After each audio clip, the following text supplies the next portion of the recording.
No one cared about us, and my first disappointment was strong and painful.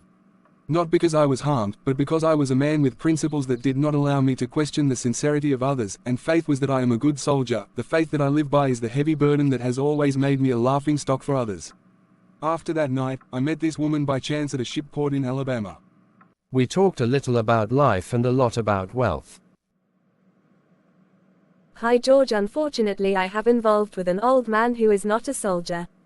Rather, he was a rich man, isn't it, Sarah Heather? Yes, it is. I cannot be with a poor man. It is a shame for a woman to choose a poor man. My husband who owns ships, and he gave me a ship here in the port of Alabama. So now at least you have a clean place to escape to. Where to go? The whole world is raining, where will I escape? To the sea. My goodbyes, I'm leaving to Florida, it's raining there too. But I don't mean to run from the rain, but I want to escape from these eyes. Well, see you, stranger. Sarah Heather, your eyes are the only ones that make me fall.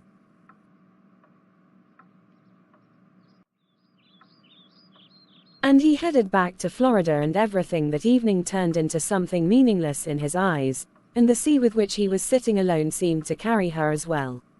His eyes, which were covered by a cloud of tears, made his eyes blurry and hindered his vision, but he endured it and swallowed his throat with the smell of the sea's saltiness and the sound of seagulls.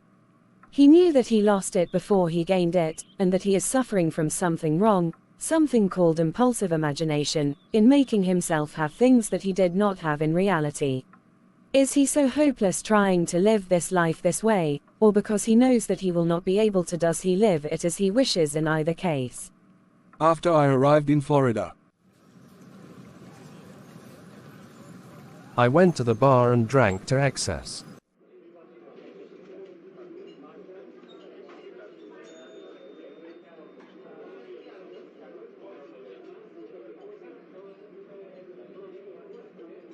I did not buy any fancy drinks, because I did not want to forget in this superficial way.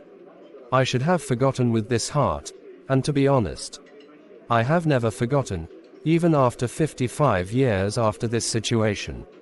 After I married another woman and gave birth to a child, and after a long life, I did not forget how I was nothing. Each of us says sincere wisdom from his heart. He made it up for himself, and it was the wisdom that I always said. I told myself that others would always regret because they abandoned me, and I was wrong. I was the only one who regretted. I regretted the first time because they had abandoned me before, and the second time because they would never regret it. and I say it to you out loud without being ashamed of you. I do not want death. I want life now, and I want it with a greater desire that exceeds my desire for this life when I was young. And if death comes now, it will surprise me and shake me violently, because despite this thin, weak body, I still have hope.